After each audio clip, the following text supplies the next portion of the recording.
Ma'am हजूरी लैसे गुवाहाटीदा Patan बाजारदनी breakfast तौबाय थोकै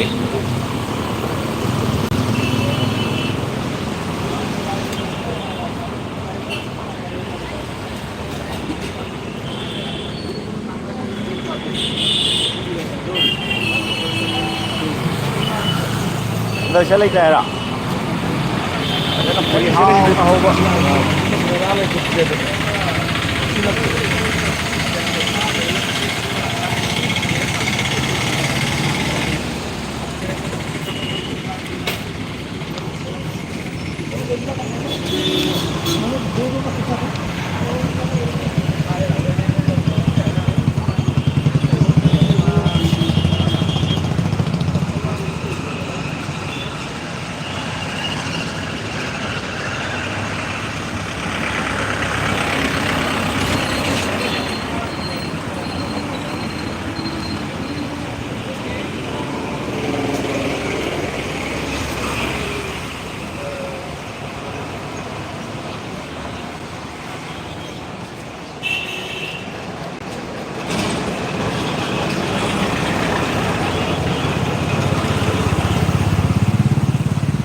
breakfast तौब फंगदना लेरे बस्ती बस्ती होगा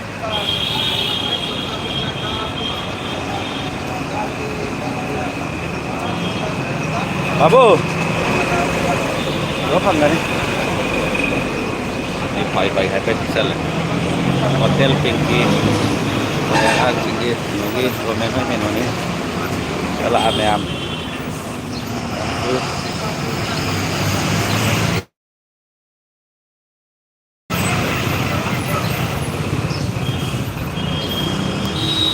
Manipur rice hotel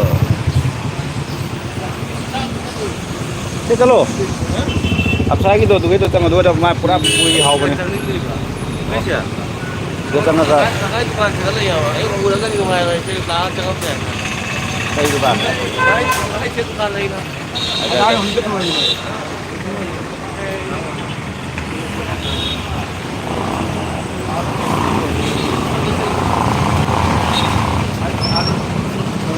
đâu chưa rồi à xuân chắc rồi babu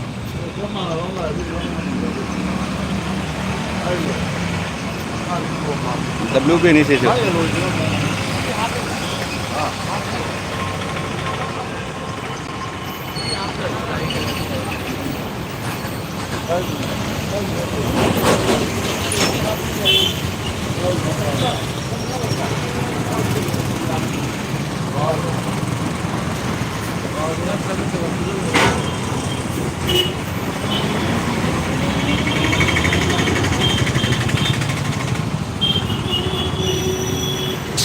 Karena lagi kemarin tuh biru wai sangat sih itu bebas tuh mah kon hey nah itu kadon no itu hào rồi hết một cái gì tầm nhiêu một cái gì bây giờ chỉ có chút lưới lên bên này chết chắc là chút lên rồi cái Swat restaurant itu hào bên nào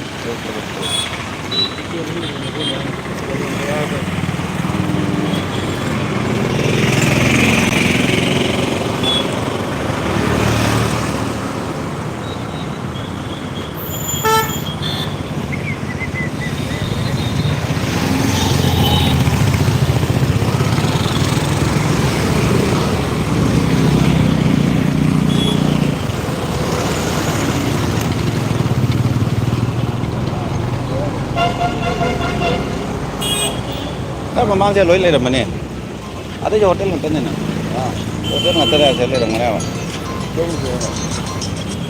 apa ha ha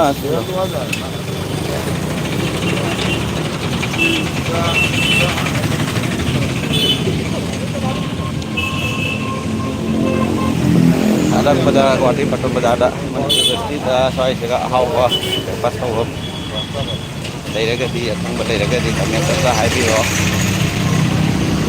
karambada haw ga na hawa to ka sabam lai bagra na khangma jawragadi comment da haibiro sing da lai na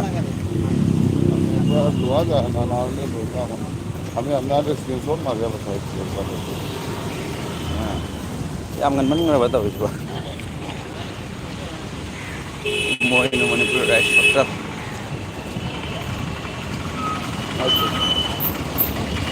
Chanu block 1 ꯂꯥꯛꯇ ꯃꯣꯏꯃ ꯄꯨꯂꯤꯁꯁꯦ ꯀꯔꯤꯅꯣ ꯄꯨꯂꯤꯁꯁꯦ ꯀꯔꯤꯅꯣ ꯈꯪꯗ꯭ꯔꯦ ꯁꯔꯗꯥ ꯆꯅꯨ block good morning welcome ꯂꯥꯛꯄꯤꯕꯒꯤꯗꯃꯛ ꯕ꯭ꯔꯦꯛꯐꯥꯁ ꯇꯧꯅꯕꯒꯤ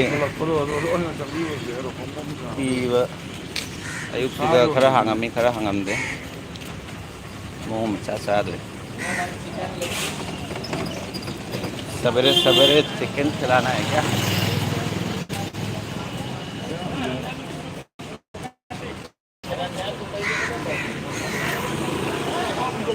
सोंदे देते लेते मारेगा करी no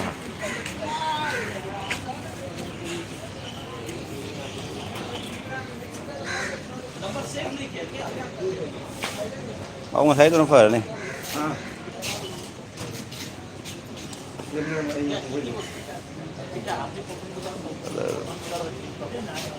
Satha Chanu Vlog, where are you from, brother?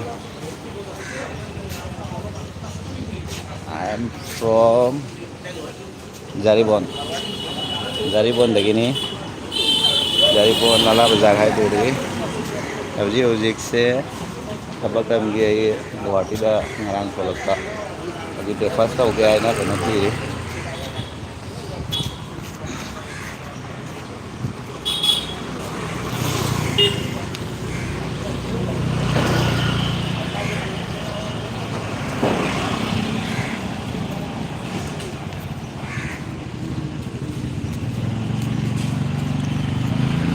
Breakfast ka dito na rabo.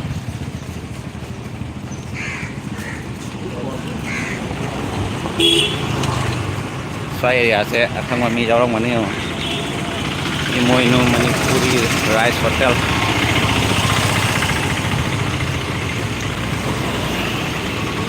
Special Manipuri dish. Mushroom cold condition. Satu hotel ngata breakfast kau gaya tu. Kan Manipuri rumba sang deh.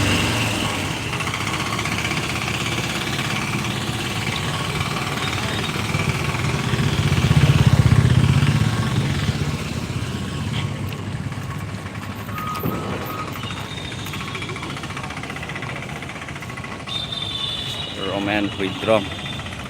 I don't know, bro. Hey, did you go out in the lake? Oh man, good morning. What did thaba kam gi lak pa agi breakfast tau ga na. So matik khoi gi khara haw ga da bam thi ba. Ki phang phang de. Pai le te phang mom da ta san ta re.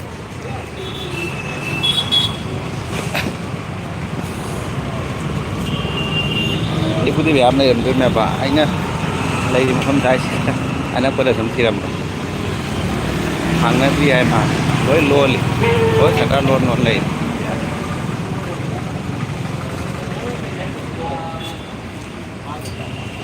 Free Basti High School Cái gì lấy tiền đúng không? Có thể cái mi ăn mà có thể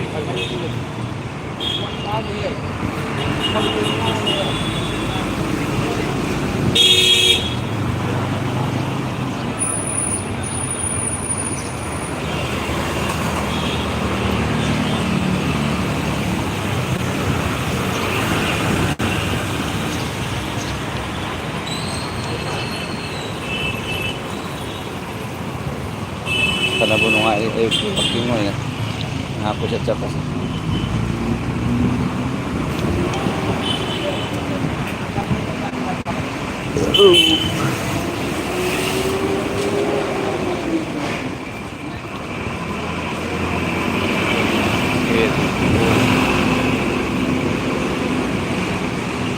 Thằng này là mà lại là mẹ phải sai chỉ làm qua lại như vậy.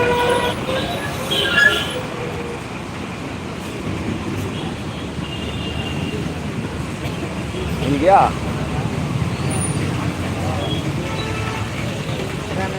Saya apa aja?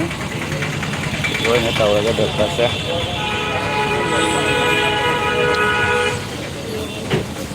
Saya tuh sampai Bevan datang tahu tiga, yang ada baik tahu aja.